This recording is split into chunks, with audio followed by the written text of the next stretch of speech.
We got one more coming in. All right. All right, everyone. Well, welcome to October 2025. It's already October. This year's flying. Okay. Mhm. And very, very excited to have Tiger Daniels on as our guest today. I'm gonna get the slideshow started and we'll go. Okay.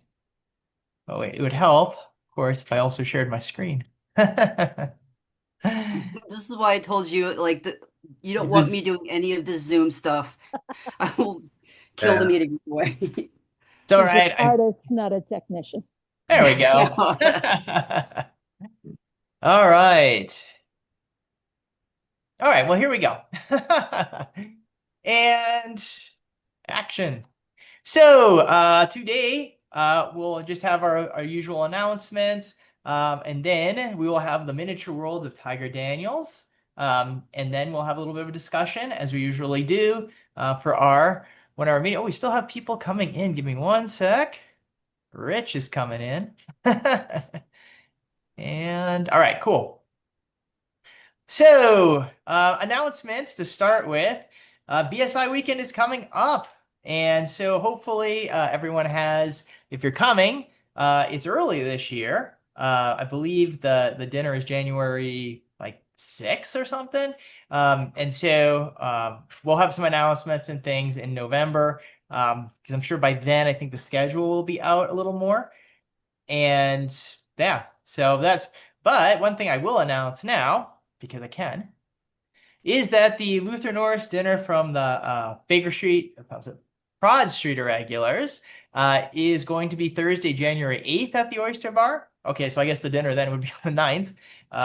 So it's after the BSI lecture. It's open to all. Okay. And some people ask, well, how can I join the Parade Street Irregulars? One way is to attend an event like the dinner. Another way is to do some scholarship. So it's a really fun thing. Solar Ponds is obviously a big focus of Sherlockians, and was like, if you don't know, we should probably do another set meeting about solar ponds because there's just so much cool stuff to talk about with the stories. Okay. I honestly did not have, or no one had really responded with announcements. So I don't have much more on that. Anybody have anything to add? I'm going to stop sharing for a second so I can see y'all if you do. There we go. Okay. All right. Shayna, what's up? So, I'm sure most, if not all of you, are aware of Ash Wednesday, which is a monthly get-together hosted by the Adventures of Sherlock Holmes. It normally occurs on the first Wednesday of the month. However, in October, we push it back a week. So it is actually coming up this Wednesday on the 8th. I will put my email address for the dinner in the chat, and if anyone wants to be added to the mailing lists in order to be kept in the loop as to when we're getting together, uh, hit me up and I will do that. I will add you to the list. Wish I could be Perfect. there. Hmm. If anyone is in the New York area, Ash is a wonderful organization and you really should check it out. I never can make it. I'm again looking forward to my retirement so I can finally make it to some of those luncheons. All right. Any other announcements for the good of the cause? Oh, Brian, you got one? Yes, I do. I just wanted to point out to everyone, if you haven't already heard, that last week we lost a Sherlockian author, Harry DeMeo. Harry was his stuff was sort of on the fringe of Sherlockiana, but he was a dedicated author. He had put out literally dozens of novels between Belanger Books and MX Publishing, and I, for one, will miss him. Yeah, and he was writing into he was in his 90s and he was still Yes. writing Sherlock Holmes books. Um, most known for Octavius Bear was this kind of this like fun kind of Zootopia world with a Sherlock Holmes bear character. It was a lot of fun. And we'll talk a little about some kind of more fringy stuff today as we get going here. Any Oh, other announcements? Well, Oh, and just to bring the mood up a little, I believe today is Sydney Paget's birthday. Oh, Oh, cool. excellent. Cool. Well, perfect. Well, happy birthday, Mr. This Paget, wherever you are. Hmm. All right, my friends, Hmm. let's get back to it here. Because I'm pretty excited about this one, as I always am. Doesn't take much.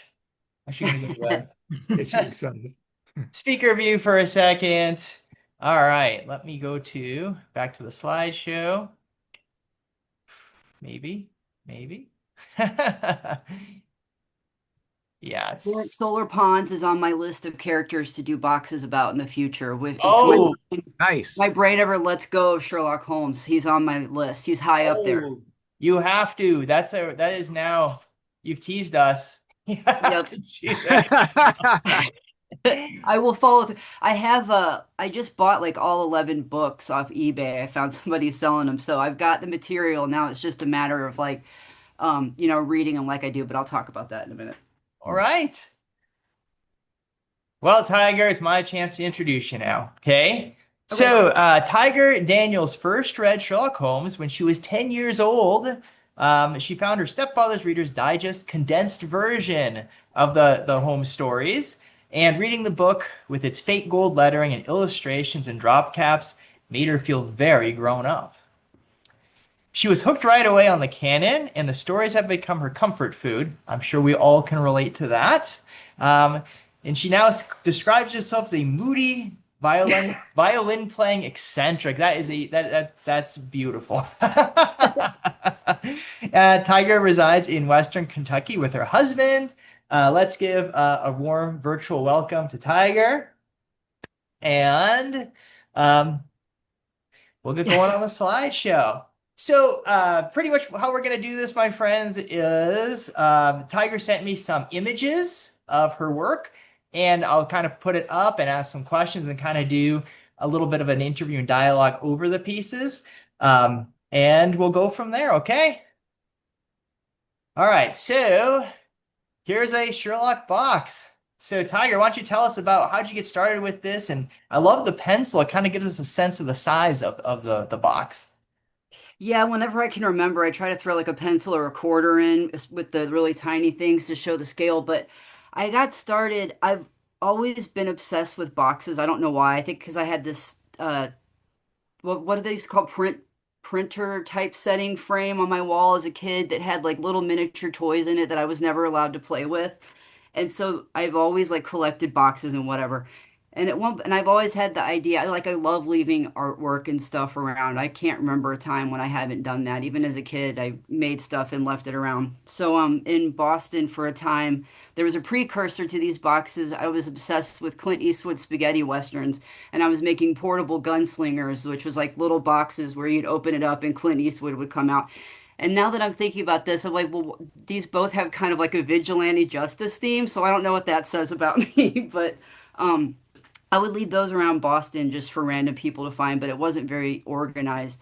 And with this, a couple years ago, I was like really depressed. I haven't been okay with anything that's going on in the news for like the last 10 years, and it's really taken a toll on me.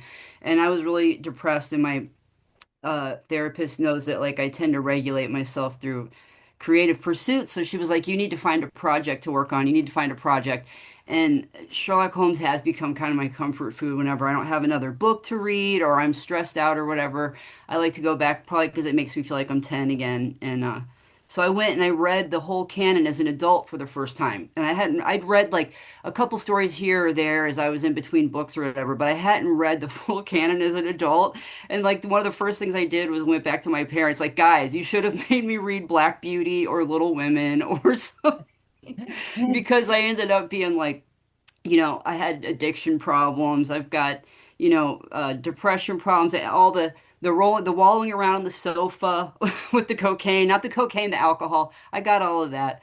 But I was surprised at how much I had in common with the character. And I think maybe that and just a combination of like stress and wanting to escape from like the news kind of elevated Sherlock Holmes to a special interest for me, which I found out in the course of working on this project that I'm on the autism spectrum, and I've always had these hyper fixations. And for me, a special interest is like all of my creative output will involve that. Like, you know, all my boxes. I've written Sherlock Holmes fanfics. You know, I've had my violin instructor transcribe the theme song to the Grenada series so I can learn how to play that. Like everything creative, I will do until this phase concludes. Will have Sherlock Holmes in it. So I had the idea to enter into the stories of like making miniature versions of the clues and putting them out for where people could find them, kind of like a, you know, my husband had the idea of turning it into a game. So I would try to make all the clues that Sherlock Holmes solved one case with and put them in a little kit and then leave them out so that people would have like you could find this physical representation of the stories out in the real world. So at first I was just making boxes that just had individual little miniaturized clues. And then I made my violin instructor a box, and I made his with the theme with a little scene of the sitting room because there's not really any one story where Sherlock Holmes plays the violin any more than the other one. Maybe what's the one Mazarin Stone where he has the violin, he goes and plays barcarolle or acts like he's playing it. So I just did a scene for him. That was the first time I did furniture and everything. And then my brain started going crazy because I was like, oh my God, I can like make the whole, you know, I can make the entire scene from the stories. So that's when I started making full scenes and doing them. Those though, the ones I do for full scenes, I try to give away to people that I know are Sherlock Holmes fans though, because like they're pretty time intensive. Well, let's take a look at some of your scenes here. So here we have the Bruce Partington plans. Tell us a little about how you set this one up and the process of creating it. Well, this one, if it's somebody that this was a request, and if I know it's a Sherlock Holmes fan, I always want to know what their favorite part of the story was. Or it's the story that you want me to do, and then what your favorite part is. So this person's favorite part was when Mycroft couldn't climb the fence and he was waiting for Watson to go let him up into the crime scene. So I knew that they wanted that. And then I try to hit on the highlights of the story, you know, the major scenes where the action happens. So of course I wanted to do the underground with the body and then the trashed crime scene up above. And I didn't really know how to work Mycroft in, so I made a little you could be deployed on a popsicle stick, like looking up at waiting for the crime scene when she's got the box open because it's a jewelry box, so she can open or close it if she wants. So that's how I made that one. And this is one of my favorite ones I've ever made. And part of it's because I really love doing the research about the history of the time period to find out what everything looked like, how everything was made. This one was really cool because I got to research the underground and, you know, figure out how to reproduce that. It was the first time I got to trash a crime scene, so that was fun. And yeah, that's basically how I do it. Any of the like articles that are mentioned in the stories, I recreate the telegrams, just as much stuff as I can, ticket stubs and anything. So The plan that you have there, because there's a little Bruce Partington plan. I don't know if you all can see it. How small is that particular piece of paper? It looks pretty small. it's probably like business card size, maybe a little bit bigger. And what I just went through is I just trolled through the internet looking for any sort of like nautical submarine plans, like diagrams, anything I could find, and then shrunk that down and made it so, you know, kind of look like something you might find amongst all the paperwork up there or something like that. And then all the little clues go in the drawer underneath. And that's so like there's other additional clues in there. If you open those drawers up, all the other little clues that I've made are in there. That's cool. So I was going to ask you if there's more to it than what we're seeing. Um, Yeah, and if I know that I'm making a first Sherlock Holmes fan, I make a lot more stuff. Like then the sky's the limit. I'll make, you know, I want to do all the cool things. I want to try to, if there's, I'll put a clock on the wall and like set it to Sherlock Holmes's birthday, or you know, just tons of little things like that that are little details from the stories that I know only a fan would like. Those are my favorite to make. that's awesome. That's really cool. Very cool. All right, let's look at the next one here. And here we have, as you mentioned earlier, the Mazarin Stone. Um, I like the card, the playing card there, because that really gives you an idea of the perspective of it. Yeah, that's a real card. It's from the early 1900s. Sometimes every now and then I try to find cool stuff. Like I just found a player piano roll at my local store from 1901. So some of the paper I'm using now is from like the time period to recreate the letters and stuff with. So if I can afford it, I'll do stuff like that. This one was one of my dollhouse designs where the people can rearrange, they can arrange the furniture themselves. So you have to read the story to like set it up, quote unquote, the right way. So I was trying to find, ways to make it more interactive for people to have a little bit more fun with. So this was one of the things I tried. That's These are a little cool. bit more time consuming because you can pick everything up, so I can't really get away with fudging like the bottoms of them or whatever. So it's a little bit more time consuming, but No, and I that's try to always include like one of Sidney Paget's original illustrations, or if I can't find one of his that go with the book, just something, it's kind of older, an illustration of Sherlock Holmes to put in the, usually I put them on the inside of the lid. That one was on the top of the lid though. what's like. I see you got the Persian slipper there with the Yeah, tobacco. and I love the gasogene and the pipe stand and then the cigars and the coal scuttle. And yeah, this was my first violin, which my violins aren't that great, but they're they're getting better. I think it's cool. What are they made out of clay? Is that what they're all made out of? Yeah, I make them out of polymer clay, which is a plastic clay that you I can just bake in my oven at 230. I just bake them in a regular oven here in my kitchen. Well, that's cool. Very nice. What now? What makes you decide? Because like we had Bruce Partington, we had Master and Stone. Do you ask people what story they want them to do, or is there any like you're like, oh, I always wanted to do Speckled Band, so we got to do that one. I'm just curious to know your thoughts with that. At first, I No, actually, I've always the first time I just started making them, I started at Scandal in Bohemia and just went or studying Scarlet and went straight through the canon the first time. And then as I get requests, I'll interrupt. Right now, I'm going through in the order of cases solved, and I just got to the man with the twisted lip. So I'm up to that. So like I'm just doing them on my own, and then I give those away. And then as I get requests, I interrupt my schedule and do whatever story they want. So I just let the canon kind of decide what I'm doing next.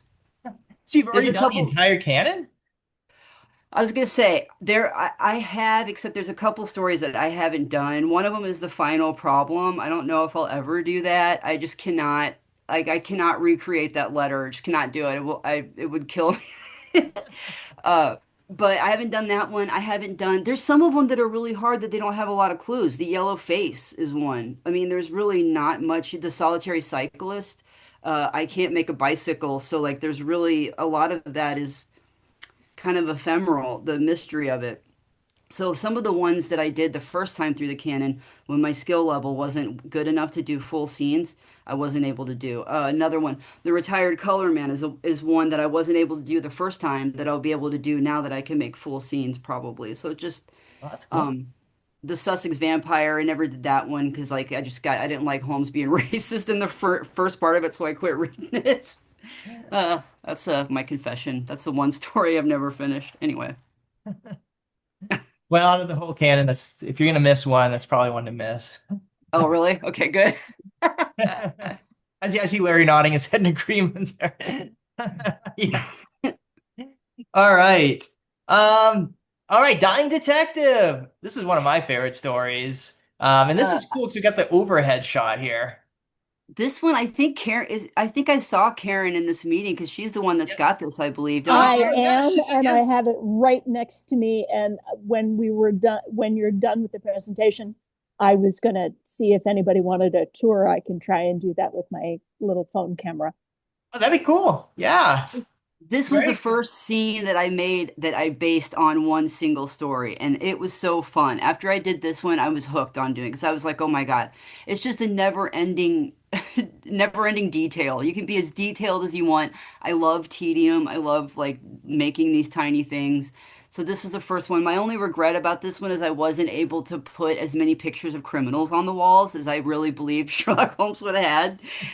But sometimes like with the scale you can't squeeze it all on there, but I tried to put everything on the mantle that Watson mentioned that was on his mantle. I mean, every detail that I can pull out of the stories I try to add. Like if he mentions a piece of furniture, the furniture's got to be in there. If he happens to mention, I just did the second stain and he mentioned that the floors were light wood, so I found light wood to use. Like I try to be as detailed as I possibly can, like with my limitations.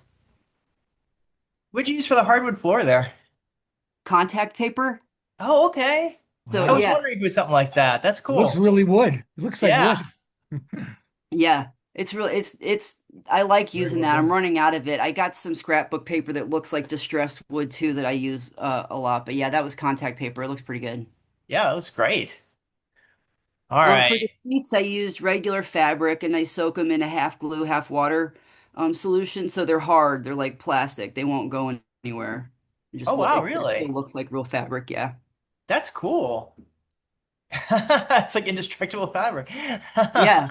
Sometimes for curtains, I'll use tissue paper soaked in Mod Podge, which is like a clear acrylic, or sari silk I found works really well, scraps from saris. So, That's cool.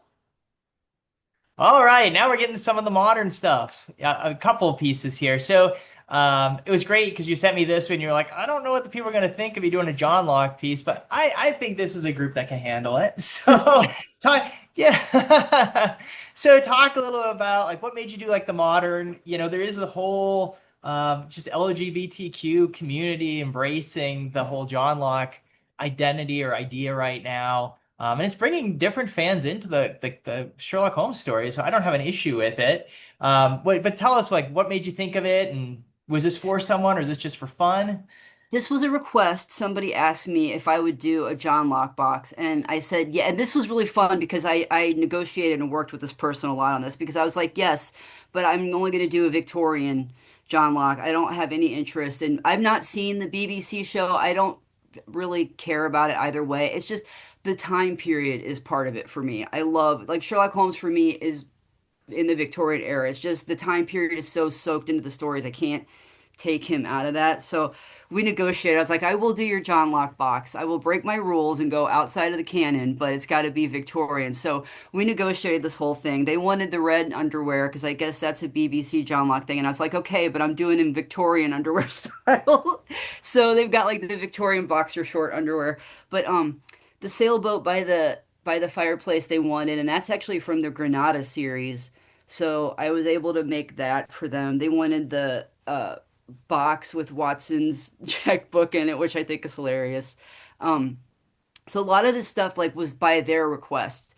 So that was really fun. I love when people have requests, when they have specific things they want me to do, because it challenges me to do something different than than I would come up with. And I've learned a lot of new things by people doing that. So it's really fun. I liked doing this one a lot. I had a good time. And then I figured it was still the Victorian era, so they would have separate beds. I mean, so What? I made Sherlock's side of the room really messy, and he's got like multiple tobacco products over there. And uh I don't John Watson's side has got like his medical bag and his war medals and stuff like that. So it's just fun come up with what their personality types. It's interesting you said because I assumed when you shared this piece with me that were aware of the BBC series and probably a fan. And I was just going to ask if you liked any of the modern versions of the Holmes that are out and about right now, but it sounds like you probably don't, or you haven't watched them. Well, there's Sherlock and Co. the podcast. I dig. That's one of the modern ones that I Yep. like. I mean, it's they did a good job. It's just to me like if you want where my heart is with Sherlock Holmes, it's going to be the Victorian versions. But I mean, I like the modern versions well enough. I'm sure I would enjoy the BBC one if I watched it. It just doesn't do it for me like the Grenada one does, for example, when they paid so much attention to the detail of the time. Because I mean, I think one of the things I like, even as a kid, I was so fascinated by a time period that's so recognizable to our own, but just slightly off. They didn't have electricity, they didn't have cars, but they still had streets. All of these things that were just sort of like ours. And now as an adult, I think like what a less overstimulating time that probably was to live in. So, yeah, this is just my living out my fantasy of a less stimulating world, I think. That's cool. Well, and speaking of Granada, here's your good. You made the Granada sitting room, which I thought was really cool. And I've got a couple more images from this one. I'll share in a second. But um, tell us how you made this one, and you said you're a fan of the Granada series. Yeah, I made this one for somebody that works for the government whose department got doged, and they made me a really cool Sherlock Holmes journal in return. So like we were both trying to pull out the stops for each other, see, trying to outdo one another, and that was really fun. This is the most complex scene I've ever made. It was a lot. It was it was a lot. Um, and I wasn't able to do it exactly like the layout of the show, but I got it close enough for my purposes. So I tried to add as many little bitty clues in as I don't know if you could see, but like there's a scroll in one of the dishes for the naval treaty, and there's like parsley melting into the butter, and little things like that that I tried to add. There's a syringe on Sherlock's desk somewhere, and another violin, and then I made his chemistry bench, which was super fun. I enjoyed that. And here's a couple more of it in a couple more scenes here. There we go. A little closer, so I think we can now. You can see the scroll pretty clearly. The Yeah, the table there. And was this? And you can see the butter as well next to the bread. It's very yeah. cool. Oh, just I didn't make the wine glasses or the test tubes in the rack. That was bought. I can't make anything clear glass. It's really frustrating. Right. So, How long did it take you to make this one? oh my gosh. Oh, 30 hours maybe. I mean, I couldn't even really guess that I didn't have to, at least I didn't have to do the outside of this box because it was really cool. It looked like an old treasure chest. I think it might have been like a little baby's toy chest is what it looked like. But I didn't have to do that at least. But for this person also I did a display on the inside of the lid for a whole bunch of extra other Sherlock Holmes related clues that she could display. So yeah, probably like 30 hours or so. That's why I try to give these to Sherlock Holmes fans because I don't charge money for them. It's just kind of a thing I have. Like I don't know. I don't want to, basically. So I just want to make sure they get a forever home where they're appreciated, and then I'll work on them forever. So, and like if anybody has a request when you're done, I'll give you my email address. Definitely let me know. I will be making these anyway, whether I give them to you or not. So if you don't be shy. Like go ahead and ask. And I've already put in a request for a Blanche Soldier. Yes, yes, Because that's where our group's name comes from. It's the Blanche yes. Soldier. Yep. So I can't wait to see it. Have you ever gone to any like Sherlockian events or anything like any like if you're in Kentucky, there's one.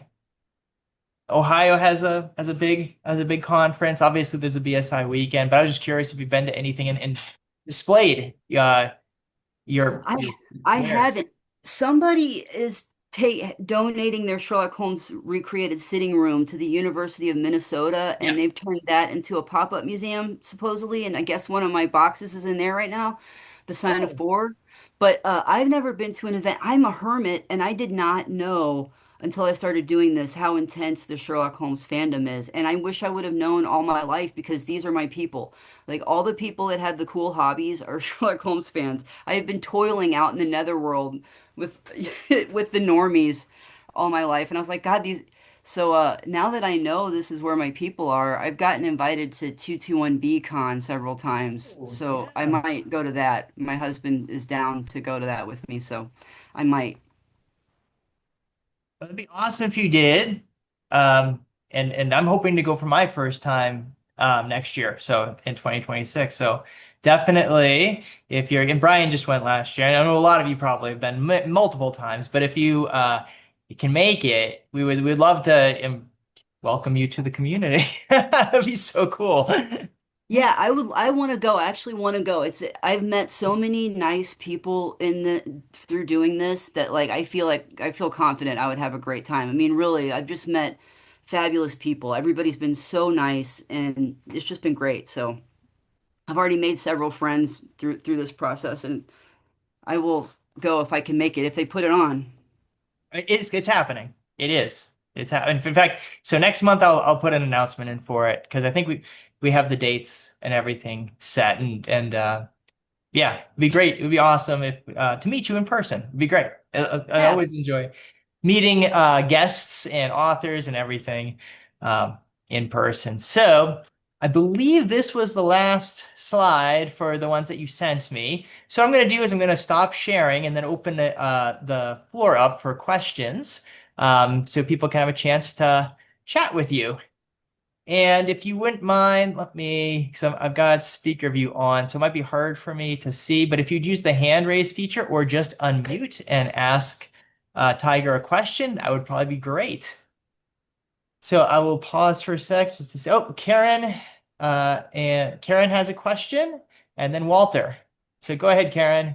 I was just going to ask if anybody wanted to see the dying detective in live shot.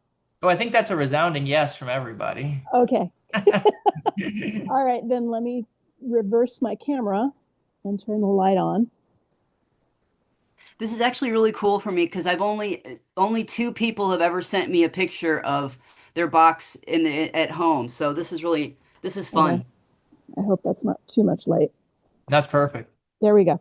Okay, so the lid is decorated, and this is actually how Tiger and I first connected. Is she posted something with the oyster lid, and she said whoever gets the clue gets the box, and it was one of the few that I recognized, and I'm like, well, it's Dying Detective because oysters will take over the earth, and I had no idea how unbelievably amazing this was going to be. So I'll see Oh, you've if I got all can the get other clues in close. there too. Cool. Oh yeah. Oh heavens, yes. So we got the mantelpiece, and you can see all of the wonderful little things on the mantelpiece, the knife and the pipes and just fantastic stuff. Um, these are these aren't affixed to the bed, but I keep them up on the bed. But she made these wonderful little handcuffs. And all of this little I think that's on the, but it's, you can see it's the rouge and the sponge and Vaseline. This jar actually says Vaseline, and belladonna. The bottle says belladonna, and you've got the wash stand. Oh, this fell. So you have the wine and the plate of biscuits that he asked for as a restorative. You have his nightstand over here, cluttered with stuff. Little cigarette end, which I think is just brilliant. Can you see that? It's great. And then this, let me turn this, see if you can see it. There's a little bookcase and a clock, and that. There are some portraits of criminals, as she said. I think I used Charlie Peace and Sidney Paget's drawing of Moriarty. Which I think is just brilliant. Oh, the coal scuttle. Coal scuttle. Oh, no. There we go. Anyway, coal scuttle's right down there. But this little box of cigarettes and the match, I think, is just absolutely brilliant. That's nice. Beautiful, Very nice. beautiful piece, beautiful work. I am so proud to own this. And of course, Whenever I do like commercial products like that, I try to look up an original label and then shrink it down and use that if I can. Yeah, like that was a real cigarette label from back in the day. Some cigarette box. Yep. And just, I mean, just the detail, and there we go. Yeah. That's a little better. But so many wonderful, wonderful things in here. I absolutely love it. And someday I'm going to be selfish and ask her for another one because I really need to have something from the Crooked Man and the Mongoose. Okay. Yeah. So, all right. but I have to tell you, so I I take a tiny bit of credit because I was one of the first Sherlockians that she sent a box to, and she mentioned that she was from Kentucky, and I said, "What groups do you belong to?" She's like, "Well, I don't really, I don't, I don't get out, I can't travel that much," and I'm like, "Well, there's an entire virtual world of Sherlockian meetings. Are you familiar with the Sherlockian calendar?" And so I am delighted that she's been taking advantage of it and getting out and doing this. Yay. Yes. Thank you, Karen. Perfect. Thank you so much, Karen. That was a wonderful little tour. It was nice to see and to get that kind of 3D view was much better than me just putting images. So that was a bonus I didn't expect. So appreciate it. Walter, you've got a question. This is not quite a question, but these are, first of all, it's fabulous. And the reason I bring this comment up to you is because the first thing that I've attempted to make, it was passed on by my 14-year-old granddaughter, who her birthday is today. And she said, "Well, you're a Sherlockian. Do you have the Lego Sherlockian book nook?" And I said, "No, I do not." So now this is a girl, a young girl, who can take anything Lego. She doesn't even look at the directions. My gracious. And she just builds it. And she built me a couple of train engines. So I got this Sherlockian book nook. Took me maybe 10 hours to make it. And every hour I had to send it back a picture so she could say, "Well, that looks good. Keep going. Try this, you know." And so this 14-year-old is telling me how to do things. Now, my question is, have you ever thought of doing something like uh, solar ponds? Or I'm also, I like to go up to the Nero Wolf Society meeting that happens the very 1st of December. And I'm wondering if you've ever thought of reading a little Nero Wolf and maybe making his sitting room where he sits in the big red armchair where Kramer comes. That Let sort me of Nero Wolf has not made it on my list yet, but I'm writing him down right now because I have read one of those books and I did like them. Solar Ponds is very high on my list. My top three are Raffles, Solar Ponds, and Arsène Lupin, which are the Oh, three that I would really want to do. Especially, I want to do one Arsène Lupin versus Sherlock Holmes, which I've kind of got something worked up for that, but I just haven't started on it yet. So yes. Solar Ponds for sure. Nero Wolf, that's a good one. This is any sort of really cool detective character works really well for this format. So yeah, he's a good one. If uh, excellent. Can't wait to see all your different creations. You're going to be doing this until you're 100 years old, but we love it. Larry, you got a question. Larry Feldman. Yeah, I do. Let's see. Yes, couple of things. I just want. Oh, by the way, I want you to know that. By the way, there are stories with Sherlock Holmes and Arsène Lupin, written by the original Arsène Lupin author. I Mhm. mean, he calls them Herlock Sholmes Yeah, or something, or Homelock Shears, depending on which version you get. But it's so anyway. But the thing I really want to ask you about is, what do you call this art that you do? Is it it seems like you refer to it as a box, but it doesn't seem to. If you're going to tell somebody this is a girl that does boxes, what does that mean? So like could you call them like box miniatures, you've developed this art and it needs a name that kind of says more about it, I think, than just box. I think Derek was probably the most accurate, calling him a diorama, I would say, at least the full scenes. And then I've been calling them portable, like I officially I call them portable Sherlock Holmes mysteries.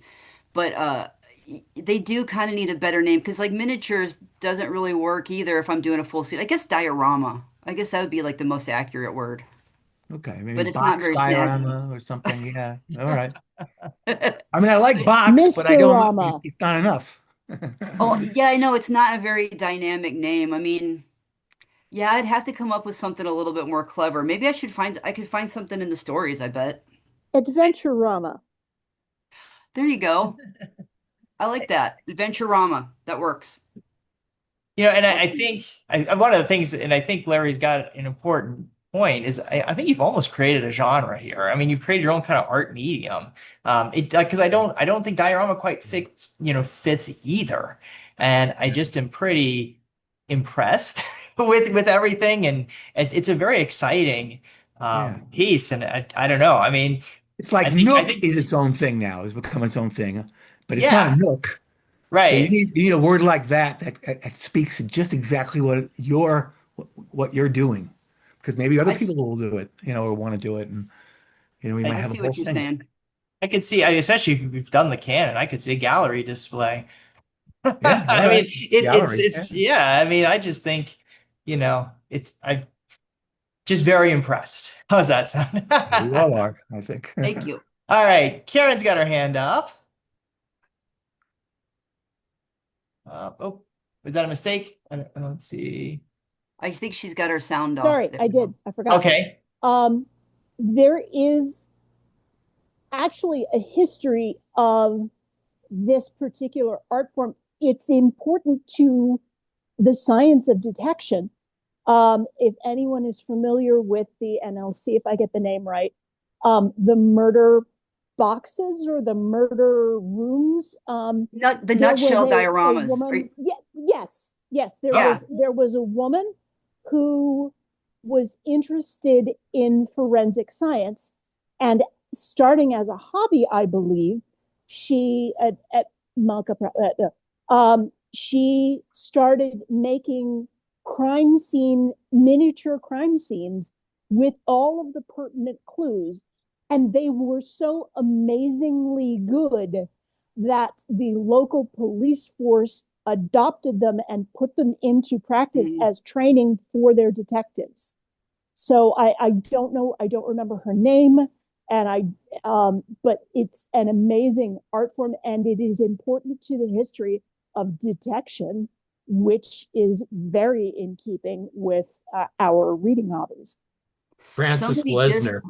Thank you. Yes. Somebody just told me about her. I mean, not 2 weeks ago, I bet. And I'd never seen her stuff before. And if you should go on the internet and look. It is amazing. It blows my stuff out of the water. I mean, she has sewn little things. It is incredible what that woman did. And apparently you could still see the dioramas, but you can't.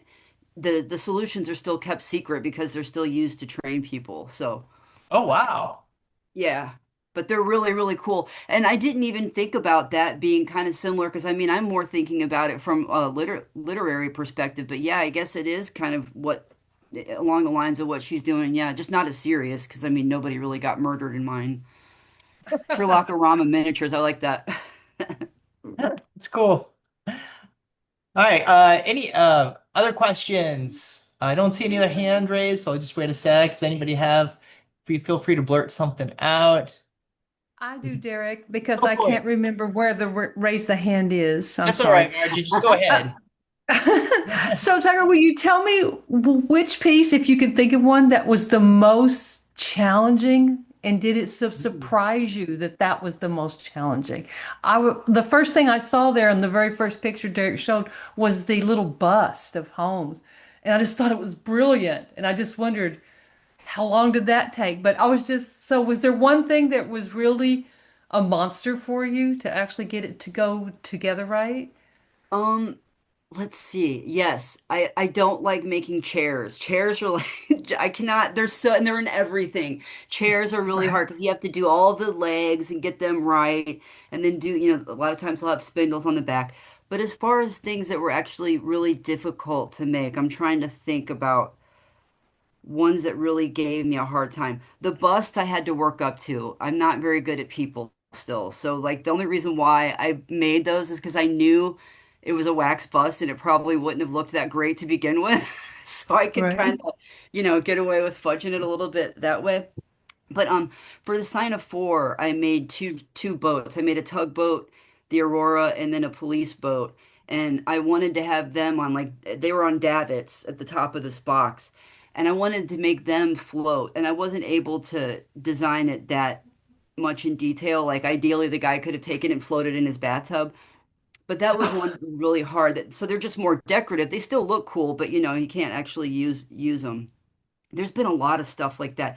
Little, I just had to buy little hats, little fake hats, because hats are really, really hard to make. And to make them look good, the brims to make them even and stuff. Mhm. When you're Mhm. working on a small scale, man-made stuff like that is really hard. So that stuff it gives me more fits than anything, probably. Anything man-made Oh, okay. that has to be Oh, okay. exactly geometric and even and whatnot. Candelabras, oof. Oh. So. Yeah. So you said that people's faces are hard. Have you tried like the hound? Because that would be my box as a hound. So I just wondered if the dogs are. Have you tried making any of the dogs?